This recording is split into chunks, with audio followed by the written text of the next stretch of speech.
सपने हैं तो इरादे हैं, इरादे हैं तो मंजिलें हैं, मंजिलें हैं तो हौसले हैं। ऊंचे लोग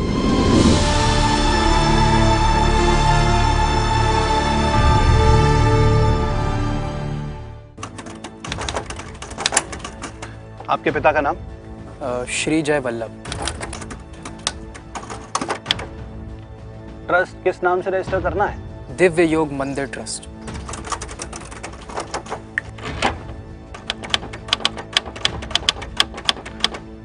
पता क्या लिखूं? कनखल, हरिद्वार।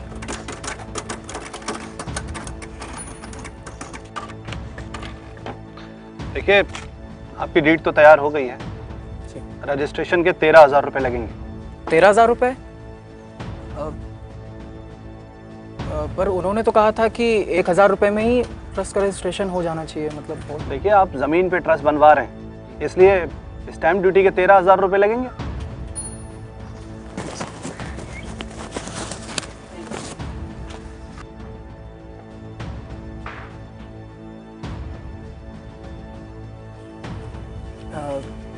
वकील साहब, मेरे पास सिर्फ 3,500 रुपए हैं कुल, तो कैसे होगा? नहीं हो पाएगा, पैसे का मामला है, सरकारी काम है, बिना पैसे के कैसे होगा? करमवीर जी, बाबा रामदेव भी हरिद्वार में नहीं। हाँ, किसी से उधार ले लेते हैं ना।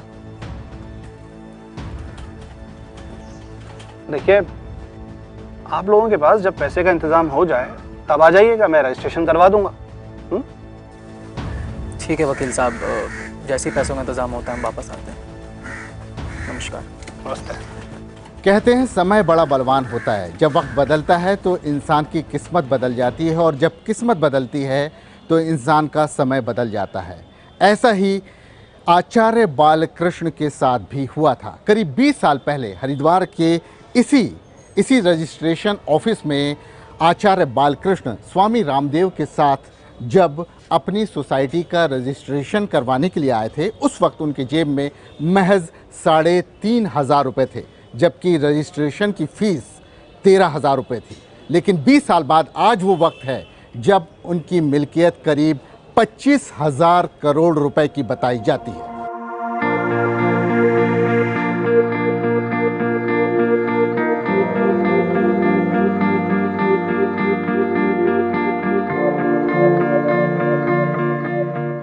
कहते हैं समय बड़ा बलवान होता है। वक्त का पहिया जब घूमता है तो राजा को रंक और फकीर को बादशाह बना देता है। ऐसी ही एक दास्तां एक सन्यासी की भी है। वक्त ने जब करवट बदली तो वह सन्यासी देखते ही देखते मुकद्दर का सिकंदर बन गया, और उसकी जिंदगी लोगों के लिए बन गई एक मिसाल। यह दास्तां करीब 20 साल पुरानी है। हरिद्वार के इसी आश्रम में आयुर्वेदिक दवाइयां बनाने वाला यह सन्यासी आज अरबपति बन चुका है। हैरान कर देने वाली कामयाबी की यह कहानी मशहूर उद्योगपति आचार्य बालकृष्ण की है, जो आज देश के बड़े दौलतमंद हैं और 45 साल की उम्र में पूरी तरह फिट और सेहतमंद है।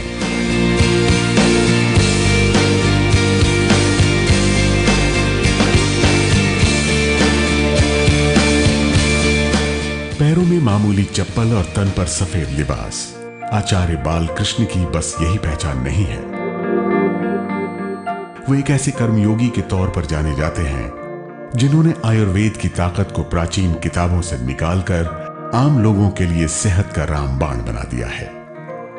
गुरुकुल के आश्रमों से लेकर जंगलों और पहाड़ों तक आयुर्वेद का जो ज्ञान बालकृष्ण ने हासिल किया, वो महज किताबों तक सीमित नहीं रहा, बल्कि उत्पाद की शक्ल लेकर बाजार में भी उतरा और देखते ही देखते लोगों के जहन पर छा गया। लेकिन इस चमकती कामयाबी के साथ कहीं पीछे छूट गई एक सन्यासी की जिंदगी, और चमकने लगा एक कर्मयोगी का चमत्कार। ये जीवनदायिनी है, जीवन को देती है। इसीलिए हमारे धर्म में, परंपराओं में पेड़ पौधों की पूजा या उनके प्रति श्रद्धा या भावना करने की परंपरा रही है, क्योंकि वह वस्तुतः ये जागृत देवता हैं। पतंजलि ब्रांड आज पूरी दुनिया में आयुर्वेद का पर्याय बन चुका है और बालकृष्ण का नाम रईसों की दुनिया में एक नई पहचान। लेकिन कैसे जंगलों में भटकने वाला ये गुमनाम सन्यासी चंद बरसों में ही देश के 100 सबसे अमीर लोगों में शुमार हो गया। ये दास्तां भी हम आपको बताएंगे आगे, लेकिन पहले आचार्य बालकृष्ण की ये अनसुनी कहानी खुद उन्हीं की जुबानी। तो गुरुकुल में सब काम करना पड़ता था। हम लोगों ने बड़ा आनंद लिया उस जीवन का। तो जो रोटी पकानी सीखी हम लोगों ने, सब काम सीखा।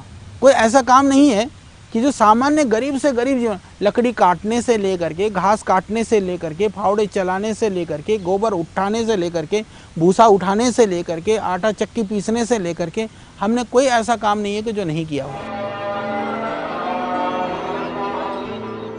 शून्य से शिखर तक के सफर की यह दास्तां 45 साल पहले उत्तराखंड से शुरू होती है। हरिद्वार में 4 अगस्त 1972 को बालकृष्ण का जन्म एक नेपाली परिवार में हुआ था।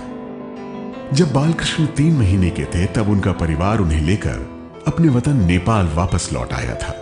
नेपाल की राजधानी काठमांडू से करीब 200 किलोमीटर दूर इन्हीं पहाड़ों के बीच भरुआ गांव मौजूद है।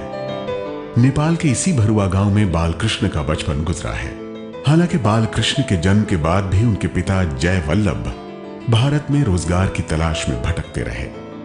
शहर दर शहर उन्होंने क्लर्क से लेकर चौकीदार और चौकीदार से लेकर चपरासी तक की छोटी मोटी नौकरियां की और फिर नेपाल के अपने पुश्तैनी गांव में ही आकर बस गए। आज भी बालकृष्ण के माता पिता अपने गांव में ही साधारण जिंदगी गुजार रहे हैं। मेरे सहयोग की उनको जरूरत नहीं है। उनको गाड़ी नहीं चाहिए, घोड़ा नहीं चाहिए, ना गाड़ी है, ना घोड़ा है, ना कुछ नहीं है। घर में शायद साइकिल भी नहीं है। मेरे माता पिता की जरूरत नहीं है। मेरी माताजी बुजुर्ग हैं, पिताजी बुजुर्ग हैं। आज भी वो घास काटते हैं, खेती करते हैं, पशु पालते हैं, गाय हैं, घर में भैंस है, उसका दूध निकालते हैं, गोबर उठाते हैं और अपने जीवन को शांति से जीते हैं। 1-2 बार माताजी आई, मैंने कहा माताजी मेरे पास रहो। उसको यहाँ घुटन होता है, वो हमारे पास नहीं रह सकती। वो कहती मैं उसी में खुश हूँ। बालकृष्ण का बचपन बेहद अभाव में गुजरा। नेपाल के संजिया जिले में मौजूद यही वो प्राथमिक स्कूल है जहां से उन्होंने 5वीं कक्षा तक की पढ़ाई की है। तब बालकृष्ण का बालक मन स्कूल की पढ़ाई में कम और हिंदू शास्त्रों में ज्यादा रमता था। यूं तो उन्हें घूमने फिरने का शौक था, लेकिन साथ ही उनका ध्यान सांसारिक बातों से हटता जा रहा था।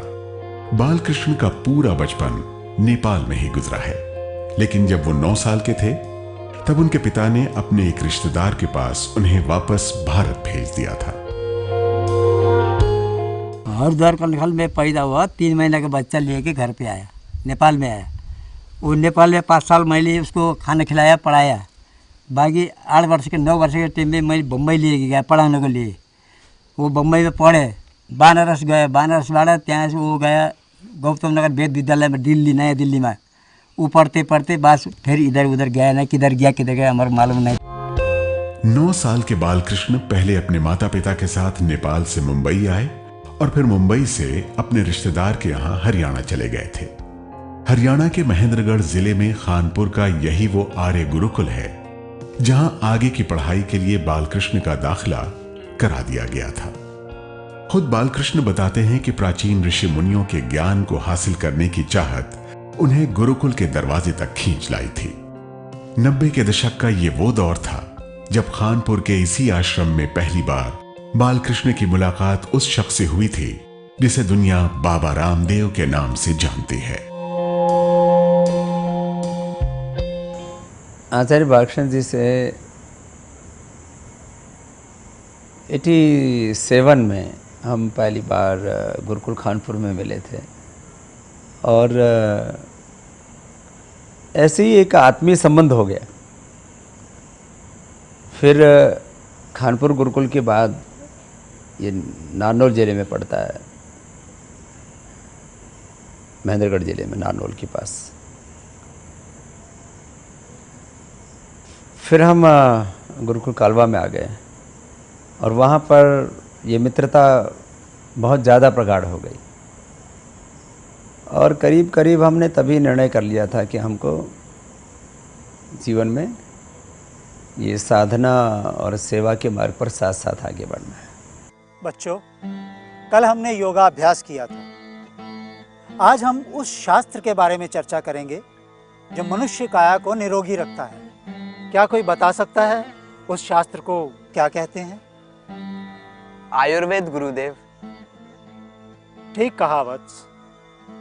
हमारे ऋषि मुनियों ने हजारों सालों की मेहनत के बाद कुछ ऐसी बूटियां खोज निकाली हैं जो मनुष्य देही को गंभीर रोगों से मुक्त कराती हैं।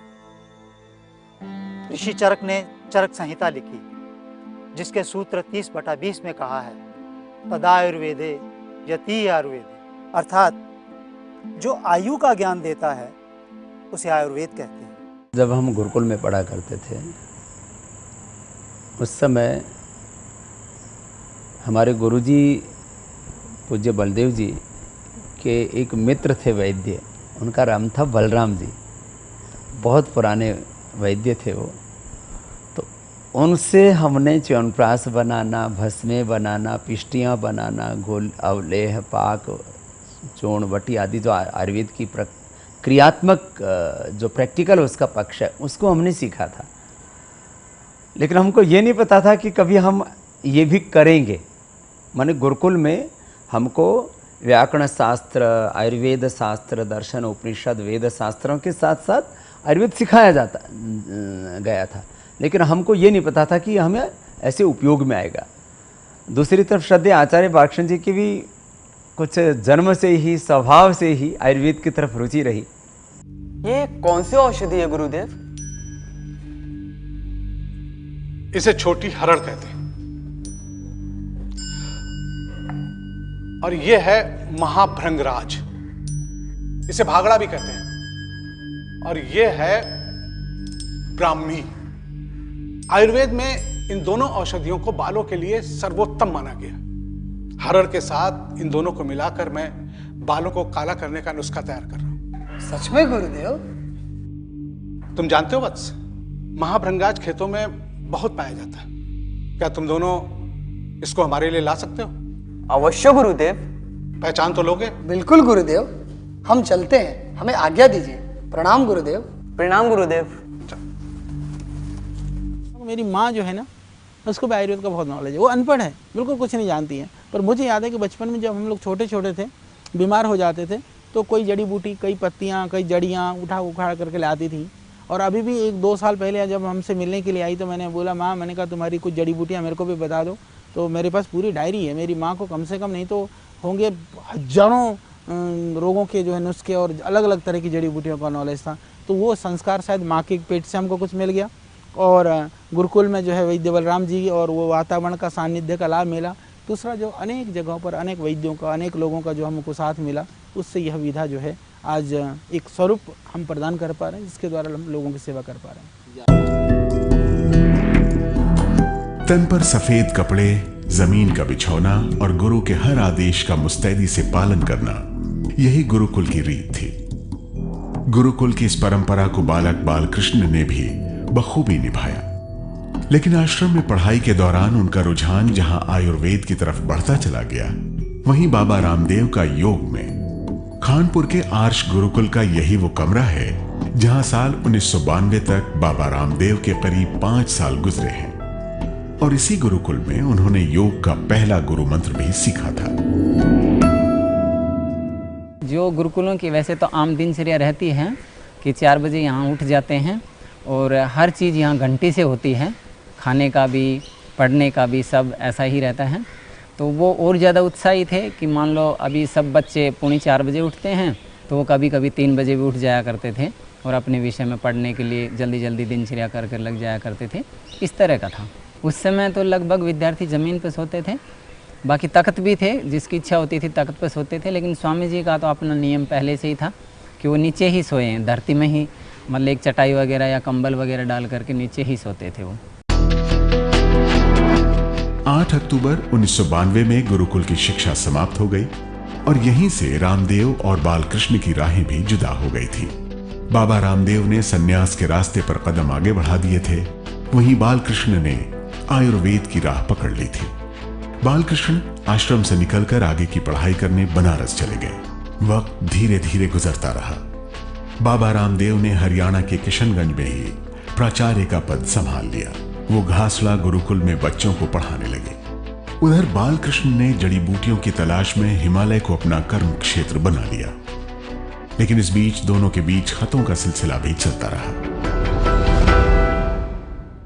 वो विद्यार्थियों को पढ़ा रहे थे, वो उनको कभी प्यार से फुचकार लगाते, कभी गुस्सा करते, कभी डांटते, कभी वो करते, क्योंकि करना ही पड़ता है बच्चों को साथ। मैंने कहा महाराज जी आप जो है ना बच्चों को तो तैयार करना चाहिए, पर हमको अपने लिए भी कुछ ये है कि हम भी अपने योग्य बने और भी चीज़ों को हम सीखें, अपनी साधना भी करें, इसके लिए भी होनी चाहिए। तो स्वामी जी कहने लगे ठीक है। तो वो आचार्य रामदेव हुआ करते थे, तो उन्होंने कहा कि ठीक है तुम जाओ, मैं तो बच्चों को संभालूंगा। मैं फिर अपना गंगोत्री वगैरह पहुंच गया हिमालय में। ये लगभग 92-93 की बातें हैं। तो उसके बाद में पता चला, बाद में सूचना आई कि वो भी आना चाहते हैं। हमने कहा आ जाओ। फिर हम हरिद्वार से इकट्ठे होकर के फिर हिमालय में गए, वहाँ गुफाओं में रहे, साधना की। दरअसल उस समय हम एकदम बीहड़ जंगल में छोटी सी गुफा में रहा करते थे। और उस समय आचार्य जी जिस गुफा में रहते थे वो थोड़ी ठाठ बाट वाली गुफा थी। उसमें ज़्यादा अच्छे संसाधन थे, लाइट थी, सुविधाएं थी और खाने को भी लड्डू मिला करते थे। हम लोग ऐसी सूखी रोटी और भंडारा खाते थे। तो मैं कई बार अभी भी आचार्य जी को विनोद में थोड़ा चिढ़ा देता हूँ कि आपने बहुत माल खाया आचार्य जी गंगोत्री में। हम लोग तो ऐसे ही रूखे सूखे खा करके फकीरी में और जैसे कहते भिक्षावृत्ति में ही जिंदगी काटने वाले आदमी थे। हिमालय की गुफाओं में योग और आध्यात्म का नया सिलसिला शुरू हो चुका था। हड्डियों को थर्रा देने वाली ठंड और बर्फीले पहाड़ों के बीच जिंदगी कितनी दुश्वार होती है, इस बात का एहसास ही रोंगटे खड़े कर देने के लिए काफी है। लेकिन सुनसान और अंधेरी गुफाओं को रामदेव और बालकृष्ण ने अपना नया ठिकाना बना लिया था। हिमालय की कंदराओं में सत्य की खोज करते हुए अभी कुछ ही वक्त गुजरा था, तभी एक बार फिर जिंदगी ने ऐसी करवट ली कि इन सन्यासियों को पहाड़ों की शरण छोड़कर मैदान में उतरना पड़ा। लेकिन गंगा की तरह ही हिमालय से उतरकर जब बाबा रामदेव और बालकृष्ण ने भी हरिद्वार पर दस्तक दी तो उनके सामने ढेरों चुनौतियां खड़ी हो गई। यानी हम लोग जब वहाँ थे, हम साधना कर रहे थे, तब हम लोग अपनी, मैं पढ़ता भी था, योग दर्शन आदि हम लोग पढ़ते थे, स्वाध्याय करते थे, भिक्षा मांग करके खाते थे। बड़ा बहुत शकून था, बड़ी मस्ती थी वहाँ पे। ऐसा नहीं है, हम लोगों ने बड़ा एंजॉय किया। सुबह सुबह उठना और वो ठंड में मालिश करना, फिर स्नान करना, दंड बैठक लगाना, व्यायाम प्राणायाम करना, बहुत आनंद लिया। तो उसी समय पर हमको लगा कि हमको कुछ समाज के लिए कुछ करना चाहिए। अब जा कर के हमको योग आयुर्वेद का पता था। फिर स्वामी जी ने और हमने मिलकर के निश्चय किया, और हमारे 1-2 मित्र लोग और थे, आचार्य कर्मवीर जी थे, हम लोग 3 थे मुख्य रूप से। तो हम लोगों ने ये विचार किया कि समाज के लिए योग और आयुर्वेद को आधार बना करके हम समाज सेवा का काम करेंगे। हरिद्वार के कनखल इलाके में बना शंकर देव महाराज का यही वो आश्रम है जो हिमालय से लौटने के बाद बालकृष्ण और रामदेव का ठिकाना बना था। इसी आश्रम में बाबा रामदेव और बालकृष्ण ने साल 1995 में दिव्य योग मंदिर ट्रस्ट बनाया था। आयुर्वेदिक दवाएं बनाने के लिए कनखल के आश्रम में ही दिव्य फार्मेसी की शुरुआत भी की गई थी, लेकिन यह शुरुआत आसान नहीं थी। तो स्टाम्प ड्यूटी लग रहे थे लगभग 12-13 हज़ार रुपये की। तो फिर हमने फिर मांगना शुरू किया लोगों से। उससे पहले भी मांग ही रहे थे, क्योंकि घर छोड़ दिया उसके बाद तो लोग देते थे। उसको मांगना कहिए चाहे दान देना कहिए, उससे जीवन चलता था। आज भी ये जो कपड़े दिख रहे हैं ना आपको, ये भी दान के ही हैं। लोग दे जाते हैं अभी भी कपड़े मुझे। मेरा मोबाइल भी तो दान का ही है, सब कुछ दान का ही है। चप्पल भी लोग दे जाते हैं। तो आज भी हम नहीं खरीदते, हम तो वैसे ही जैसे थे। संपत्ति समाज की, समाज के लिए है। तो उस समय पर जब हमको मांगने के लिए गए तो 2 लोगों ने जो है 5-5 हज़ार रुपया दिया। एक आश्रम के स्वामी जी थे पास के, स्वामी विष्णुदास जी छत्रपति दास करके थे। एक जिज्ञासु करके हमारा परिवार जो पहले से जुड़ा हुआ था आश्रम से, वो परिवार था, उन्होंने दिया। हम गए, हमने जा कर के फिर रजिस्ट्रेशन के लिए गए। अरबपति बन चुके सन्यासी आचार्य बालकृष्ण की जिंदगी आज लोगों के लिए एक मिसाल बन चुकी है। आप भी उनकी जिंदगी से कामयाबी का मंत्र सीख सकते हैं। आचार्य बालकृष्ण की जिंदगी का पहला सूत्र है परिश्रम। बालकृष्ण बिना थके बिना रुके रोज 16 घंटे काम करते हैं। दूसरा, संघर्ष। मुश्किल हालात के बीच लगातार 25 साल तक वो अपने लक्ष्य के लिए संघर्ष करते रहे। तीसरा सूत्र, फोकस। आयुर्वेद को आम जनता तक पहुंचाने के अपने लक्ष्य से बालकृष्ण कभी भटके नहीं। चौथा सूत्र, सादगी भरा जीवन। आचार्य बालकृष्ण की मध्यवर्गीय जीवन शैली है। दौलत की चकाचौंध से दूर वो सादगी भरा जीवन जीते हैं। पांचवा अहम सूत्र है जड़ों से जुड़ा। अरबों रुपए कमाने के बाद भी वो जमीन से जुड़े हुए हैं और रोजमर्रा के अपने काम खुद ही करते हैं। आगे ब्रेक के बाद भी बालकृष्ण की हैरान कर देने वाली कामयाबी की कहानी जारी है। 1995 में जब रामदेव और बालकृष्ण ने दिव्य फार्मेसी की शुरुआत की थी, उस वक्त हरिद्वार में ही आयुर्वेदिक दवाएं बनाने वाली 30 से ज्यादा फार्मेसी मौजूद थी। कनखल के आश्रम में दिव्य फार्मेसी का वो खस्ताहाल कमरा आज भी मौजूद है। इसी कमरे में बैठकर बाबा रामदेव और बालकृष्ण मरीजों का इलाज किया करते थे। इसी आश्रम में दिव्य फार्मेसी की एक लैब भी बनाई गई थी, जहां रामदेव और बालकृष्ण आयुर्वेदिक दवाएं बनाते थे। यह लैब आज भी काम कर रही है और इसी लैब से हजारों करोड़ रुपए के पतंजलि ग्रुप की जड़ें जुड़ी हैं। तो भी आप देखेंगे जैसे ये कुछ दवाई यहाँ पड़ी हुई है, हम इसमें घोटते रहते हैं। कुछ फिर ये इसको कुंडी खरल कहते हैं।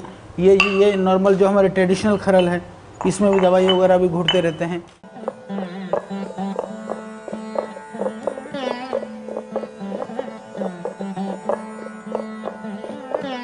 स्वामी जी, अभी और कितनी जड़ी बूटियां कूटनी बाकी रह गई हैं? आचार्य जी, ज़्यादा नहीं है, थोड़ी है। आप उन्हें पैकिंग करके इन्हें कूट लेना, गोलियां मैं बना लूँगा। ठीक है। और कितने mg के बनाएंगे? 100, 200, 250 mg के बना लेंगे। पर स्वामी जी, कच्ची सामग्री तो ख़त्म होने को है और पेट दर्द और बुखार की दवाइयाँ तो हमने बना ही ली हैं कम से कम। आपने क्या वैद्य जी से बात की थी? वो कुछ कह रहे थे उनके पास नुस्खे हैं। पहले आप आसाम जाकर जी पहली खेप के काम निपटा लें, आगे के बाद में देखेंगे। ठीक है स्वामी जी। पतंजलि आयुर्वेद आज एक विशाल फलदार वृक्ष में तब्दील हो चुका है, लेकिन इस पेड़ की जड़ें कनखल में इसी आश्रम में आकर जुड़ती हैं। यह आश्रम स्वामी कृपालु महाराज ने करीब 90 साल पहले बनाया था। फिर ये विरासत उनके शिष्य स्वामी शंकरदेव महाराज के पास आई और फिर शंकरदेव महाराज से ये विरासत स्वामी रामदेव और आचार्य बालकृष्ण तक आ पहुंची। आचार्य बालकृष्ण ने स्वामी शंकरदेव महाराज के आयुर्वेद और आश्रम के इस काम को आगे बढ़ाया और आज उनका पतंजलि आयुर्वेद हजारों करोड़ रुपए के आर्थिक साम्राज्य तक पहुंच चुका है। यदि आप कुल पूंजी बोलें तो हमने 50,000 रुपये एक दिल्ली के अग्रवाल फैमिली है, राम निवासी गर्ग, उन लोगों ने हमको शुरुआती दौर में दान दिया था। तो वहाँ से हमने ये शुरू किया था और उसके बाद कई सालों तक हम निःशुल्क ही औषधियाँ देते रहे लोगों को, लेकिन हमने देखा उसका परिणाम उतना अच्छा नहीं था। लोगों को हम निःशुल्क औषधियाँ देते, 1-2 दिन दवा खाते, बाद में फेंक देते थे। तो फिर हमने इसको self sustainable non profitable model पर शुरू किया, तो फिर ये काम ज़्यादा आगे बढ़ा।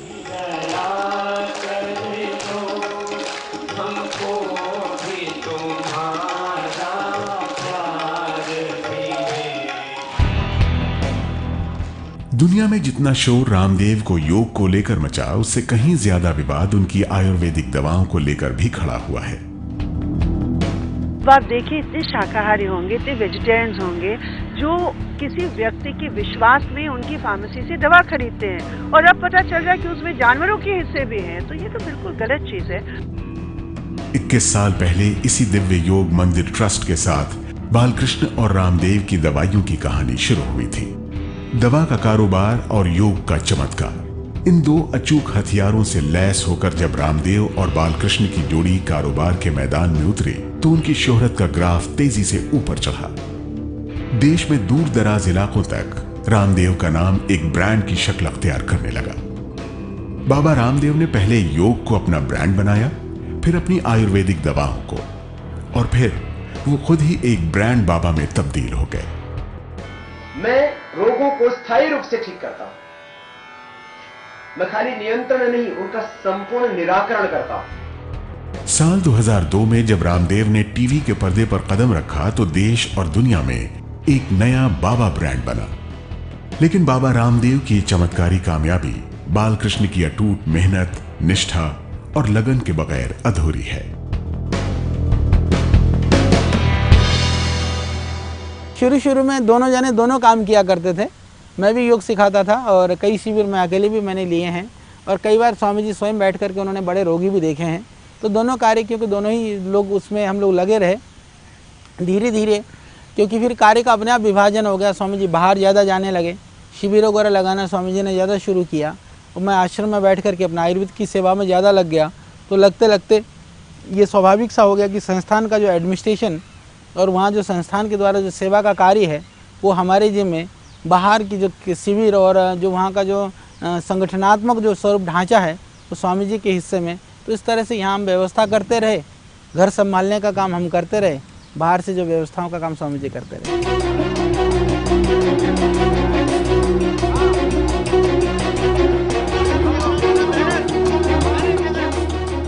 जब योग और दवा के कारोबार के बाद रामदेव के लिए भ्रष्टाचार का मुद्दा सबसे अहम हथियार बन गया था।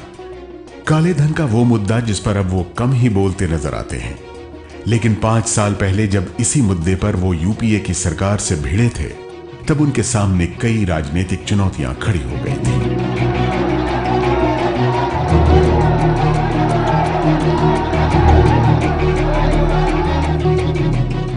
साल 2009 वो साल था, इसलिए अब आलोचक उन पर यह आरोप लगाते हैं कि बालकृष्ण के खिलाफ फर्जी पासपोर्ट और डिग्रियों जैसे मामले भारतीय जनता पार्टी से उनकी कुर्बत के चलते ही बंद कर दिए गए हैं।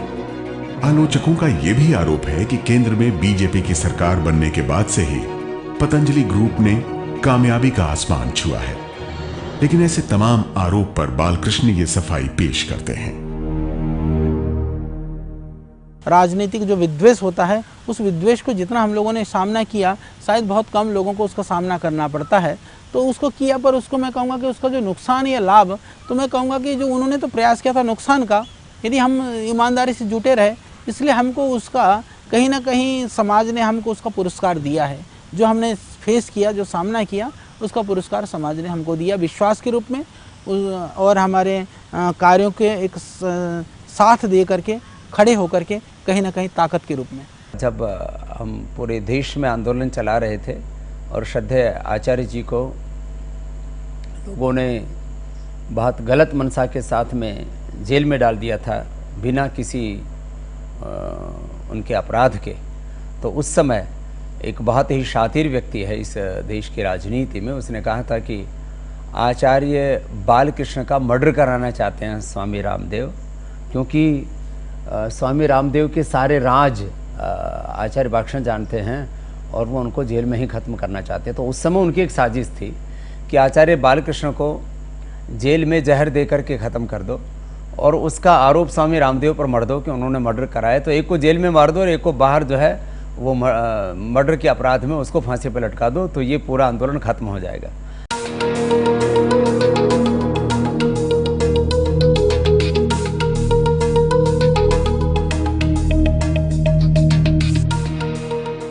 ₹3,500 से 25,000 करोड़ रुपए का सफर तय करने वाले रामदेव के सहयोगी बालकृष्ण की तेज रफ्तार कामयाबी आज एक मिसाल बन चुकी है। साल 2006 में शुरू हुए पतंजलि ग्रुप का सालाना कारोबार 5,000 करोड़ रुपए तक जा पहुंचा है। बालकृष्ण की कंपनी ने तेल और साबुन से लेकर आयुर्वेदिक दवाओं, कॉस्मेटिक्स और फूड प्रोडक्ट के कारोबार तक अपने पैर पसार दिए हैं। 100 से ज्यादा उत्पाद बना रहे पतंजलि ग्रुप का देश के कई दूसरे राज्यों में विस्तार भी जारी है। लेकिन हरिद्वार में 150 एकड़ में फैला ये फूड पार्क आज पतंजलि की शानदार कामयाबी का सबसे बड़ा गवाह बन चुका है। जीवन में मैं ऐसा मानता हूँ कि यदि आपको किसी भी फील्ड में जाना है, किसी भी चीज़ में आपको काम करना है, तो ये ज़रूरी है कि आपको बेसिक नॉलेज स्ट्रॉन्ग होनी चाहिए। हर चीज़ के आप एक्सपर्ट नहीं हो सकते। एक्सपर्टाइजेशन जो है वो बहुत विषयों पे शायद नहीं हो सकेगा। अभी हम बैठे हैं, हम चलाते हैं, सिस्टम चलाते हैं, संस्था चलाते हैं, तो हमको बेसिक नॉलेज चाहिए। एडमिनिस्ट्रेशन क्या होता है, HR क्या होता है, फाइनेंस क्या होता है, अकाउंट्स क्या होता है, परचेजिंग क्या होता है, डिस्पैच क्या होता है, मार्केटिंग क्या होती है। यदि इन विषयों का नॉलेज ना हो, दूसरे के कंधे से बंदूक, दूसरे के कंधे पे भी जब आप बंदूक रख सकते हैं, जब हमको पता हो जिस कंधे पर रख रहे हैं वो कंधा कितना मजबूत है। हरिद्वार में पतंजलि के इस विशाल फूड पार्क में लगी फैक्ट्रियां दिन रात उत्पाद उगल रही हैं। उत्पादन के साथ साथ कंपनी ने अब अनुसंधान के क्षेत्र में भी अपने कदम आगे बढ़ा दिए हैं। कभी टिन के शेड में शुरू हुआ पतंजलि आज सैकड़ों करोड़ रुपए रिसर्च पर खर्च कर रहा है। पतंजलि मुख्यालय में खूबसूरत हर्बल पार्क और म्यूजियम भी बनाया गया है। इस हर्बल पार्क में औषधीय गुणों वाले सैकड़ों पेड़ पौधे दूर दराज इलाकों से लाकर लगाए गए हैं। आयुर्वेद दवाओं पर रिसर्च एंड डेवलपमेंट के लिए पतंजलि ग्रुप अत्याधुनिक उपकरणों से लैस इस लेबोरेटरी को भी जल्द शुरू करने जा रहा है। आचार्य बालकृष्ण बताते हैं कि इस लैब में जानवर ही नहीं, इंसानों पर भी क्लिनिकल ट्रायल करने की व्यवस्था की गई है।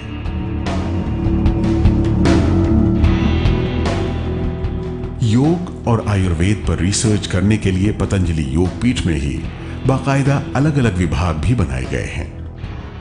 पतंजलि के इस आयुर्वेद केंद्र में सैकड़ों अनुसंधानकर्ता योग और आयुर्वेद का एनसाइक्लोपीडिया भी तैयार करने में जुटे हैं। संस्कृत में आयुर्वेद का गहन अध्ययन करने वाले आचार्य बालकृष्ण ने यूं तो जड़ी बूटियों और आयुर्वेदिक दवाओं पर कई किताबें लिखी हैं, लेकिन 60,000 जड़ी बूटियों वाला वर्ल्ड हर्बल इंसाइक्लोपीडिया बनाना उनका ड्रीम प्रोजेक्ट रहा है।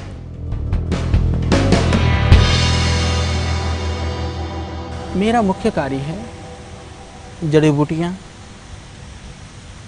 उनके साथ संवाद करना, उनसे बातें करना, उनके पास बैठना, उनको ढूंढना, खेत खलिहान, जंगल, झरने, नदी, नाले, वो मेरा जीवन का एक अभिन्न अंग है। उसके बिना मैं नहीं रह सकता। मैं कभी दूर नहीं हो सकता उन चीज़ों से। आज भी जो सबसे बड़ा समय है मेरा उसी में जाता है। दूसरा कार्य है, अभी हमने एक बड़ा अभियान छेड़ रखा है लेखन का, रिसर्च का, चाहे वो वर्ल्ड योगा इंसाइक्लोपीडिया हो, वर्ल्ड हर्बल इंसाइक्लोपीडिया हो, विविध तरह के जो मैन्युस्क्रिप्ट हैं आयुर्वेदा के, पांडुलिपियाँ हैं, उनके ऊपर लेखन का कार्य हो, उसमें मैं बहुत समय देता हूँ। उसके बाद में फिर रिसर्च का कार्य। हरिद्वार में बने पतंजलि के फूड पार्क में 20,000 लोग काम करते हैं। करीब 1 लाख लोगों का रोजगार इससे सीधे तौर पर जुड़ा हुआ है। साल 1995 में दिव्य फार्मेसी से शुरू हुए पतंजलि ग्रुप का सालाना कारोबार अगले साल 10,000 करोड़ रुपए होने का अनुमान है। हालांकि पिछले साल 5,000 करोड़ रुपए के कारोबार का आंकड़ा पार करने वाले आयुर्वेद के इस आर्थिक साम्राज्य में बाबा रामदेव की कोई हिस्सेदारी नहीं है। उनका कोई बैंक अकाउंट तक नहीं है। लेकिन जहां रामदेव पतंजलि का चेहरा है, वहीं बालकृष्ण पतंजलि ग्रुप के टॉप बॉस हैं। वो कंपनी के CEO यानी मुख्य कार्यकारी अधिकारी हैं। इसीलिए फोर्ब्स पत्रिका ने पतंजलि ग्रुप के प्रमुख की हैसियत से बालकृष्ण को 100 सबसे रईस भारतीयों की सूची में शामिल किया है। पतंजलि ग्रुप में 97% हिस्सेदारी के साथ बालकृष्ण की कुल संपत्ति 25,000 करोड़ रुपए आंकी गई है। फोर्ब्स पत्रिका ने उन्हें 100 सबसे अमीर भारतीयों की सूची में 48वें नंबर पर जगह दी है। लेकिन आचार्य बालकृष्ण के मुताबिक न तो वो कंपनी से 1 रुपए का वेतन लेते हैं और न ही 1 दिन की छुट्टी। बस बिना रुके, बिना थमे वो दिन रात काम करते रहते हैं। ये तो हिंदुस्तान में ये एक कॉमन सी बात है कि कई लोग मेरे पास आते थे, देखो स्वामी जी आगे रहते हैं, तुम्हारे को तो पीछे रखते हैं, तुम तो स्वामी जी से बड़ा काम कर सकते हो, तुम तो ये कर सकते हो, स्वामी जी के पास आना कहना वो तो बहुत मान लीजिए कि उसमें रहता है, अहंकार में रहता है, उसको लगता है कि मैं करता हूँ, ऐसा कहना कुछ भी। तो ये बहुत सारी चीज़ें होती रही, शुरू में होती रही, कई बार लोगों ने बड़ा प्रयास भी किया। मनभेद हमारा उस रूप में नहीं रहा और ये कारण रहा कि कोई हमारे अंदर मनभेद पैदा नहीं कर सका, क्योंकि जो मिशन है, ये जो सोच है, ये बड़ा बड़ा करने के, बड़े बड़े अभियान को चलाने का, बड़े बड़े लेवल पर पहुंचाने का, इसमें मेरा बहुत कम मैं सोचता हूँ कि मेरा योगदान, मेरी सोच कम है इसमें। स्वामी जी महाराज की बड़ी सोच है, तो इस सोच को पूरा करने के लिए मैं एक पीछे रह करके, पर्दे के पीछे एक व्यवस्था में रह करके कैसे पूरा कर सकता हूँ, मैं उसके लिए लगा रहता हूँ। महज 20 साल में खाकपति से अरबपति बनने वाले बालकृष्ण की जिंदगी जरा भी नहीं बदली है, सिवाय इस बात के कि कभी साइकिल और स्कूटर पर चलने वाले बालकृष्ण आज रेंज रोवर जैसी महंगी कार में घूमते हैं। वो एप्पल कंपनी का महंगा आईफोन इस्तेमाल करते हैं, लेकिन सफेद कुर्ता और लुंगी पहनने वाले बालकृष्ण को देखकर ये कतई अंदाजा नहीं लगाया जा सकता कि वो अरबों रुपए की मिल्कियत के मालिक हैं। मेरे को पहले शौक था, घड़ी भी बांध लेता था, कभी कभी गले में जो है रुद्राक्षी की माला भी हम पहन लेते थे, कोई दे गया था सोने की, अब वो भी छूट गया, अब तो कुछ भी नहीं बचा। तो ये परिवर्तन है। इतना जरूर है कि क्योंकि पहले मेरे को रुचि है, अभी भी मेरे को साइकिल में अच्छा लगता है, छोटी गाड़ी में। स्वामी जी ने ज़बरदस्ती कहा कि नहीं, सिक्योरिटी के हिसाब से तुमको और थोड़ा सा सेफ्टी के पॉइंट ऑफ व्यू से, क्योंकि पहाड़ों में इधर उधर जाना पड़ता है, कहीं एक्सीडेंट हो गया, कहीं गिर गए, तो थोड़ी सी सुरक्षा की दृष्टि से थोड़ी ठीक गाड़ी रखो, उतनी है। कई बार लोगों को लगता है, कई बार मजाक में लोग कह देते हैं, तो मेरे को कई बार मैं सोचता हूँ कि यदि जितना हम बड़ा काम कर रहे हैं उसके हिसाब से यदि व्यक्तिगत जीवन के लिए आदमी सोच भी ले, कितना यूज़ कर लेगा, कितना खा लेगा, कितना ओढ़ बिछा लेगा। क्योंकि हमारे तो मैं सोचता हूँ कि दिन में एक ही बार तो हम लगभग रोटी खाते हैं, सुबह शाम कुछ हल्का ले लिया तो ले लिया, सब्जियाँ खा ली, कुछ सुबह दलिया बलिया कुछ खा लिया। टेलीविजन पर अक्सर विज्ञापन में नजर आने वाले बालकृष्ण को आज जमाना जानता है, लेकिन उनकी जिंदगी की हकीकत शायद कम ही लोग जानते हैं। आज भी कनखल के अपने पुराने आश्रम में बालकृष्ण इस 2 मंजिला मकान में रहते हैं। इस मकान में नीचे एक छोटा सा ड्राइंग रूम है और इसके बगल में ही रसोई घर बना हुआ है, जहां से आचार्य बालकृष्ण के दिन की शुरुआत सुबह दूध दलिया खाकर होती है।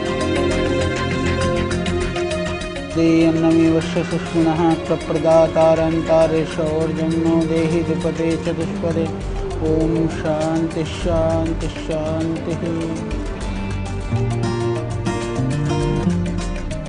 महज 20 साल में अरबपति बन चुके इस शख्स की जिंदगी आज भी दिन में 15 से 16 घंटे काम करते हुए गुजरती है। खास बात यह है कि बालकृष्ण दिन में चाहे जहां रहें, लेकिन रात को अपने इसी आशियाने में लौट आते हैं और चुपचाप अपने इस छोटे से बेडरूम में आराम करना पसंद करते हैं। एक अरबपति की ऐसी मध्यवर्गीय जीवन शैली हैरान करती है, लेकिन बालकृष्ण की शख्सियत का एक और पहलू भी है। कई बार हमने ये पाया है, जैसे केदारनाथ की आपदा के बाद में या बिहार में जब बाढ़ की बात हुई, मैं बिहार बाढ़ के बाद वहाँ 10-15 दिन रहा, तो उस जो कारुणिक दृश्य को जब हम देखते हैं या जब से एक्सीडेंट वगैरह कहीं होते रास्ते में देखता हूँ, तो मेरा मन बहुत द्रवित हो उठता है। तो हम बड़ा प्रयास रहता है कि कितना हम हित कर सकते हैं, और उसी टाइम पर मैं थोड़ा अपने आप को जैसे कहते हैं ना कमज़ोर महसूस करता हूँ। कई बार उन दृश्यों को देख करके मैं मान लीजिए कि आंखों में आंसू आ जाते हैं या अंदर से बहुत दिल भर आता है, पर फिर भी मैं अपने आप को मजबूत मानता हूँ कि मेरे अंदर जो संवेदनाएं हैं भगवान ने जो दी हैं वो मेरी कमजोरी नहीं, मेरी ताकत है। 45 साल के बालकृष्ण संघर्ष के अपने दिन भूले नहीं हैं, इसीलिए पतंजलि ग्रुप के सामाजिक कामों की लिस्ट भी काफी लंबी है। गौशाला और आश्रमों से लेकर स्कूल, आयुर्वेदिक कॉलेज और अस्पताल तक वो सेवा के काम में दिन रात जुटे रहते हैं। हरिद्वार में बालकृष्ण के आशियाने में घड़ी जब सुबह के 5 बजाती है, तब उनका ये 2 मंजिला मकान अलार्म की आवाज से गूंज उठता है और फिर शुरू होती है उनकी थका देने वाली दिनचर्या।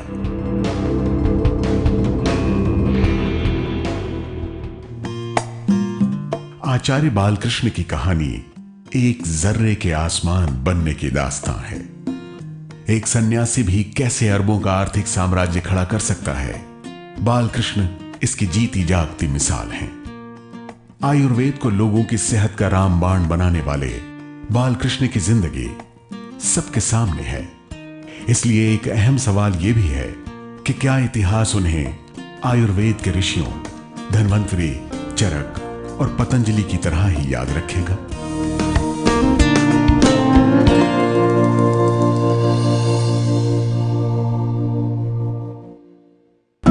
सपने हैं तो इरादे हैं, इरादे हैं तो मंजिलें हैं, मंजिलें हैं तो हौसले हैं। ऊंचे लोग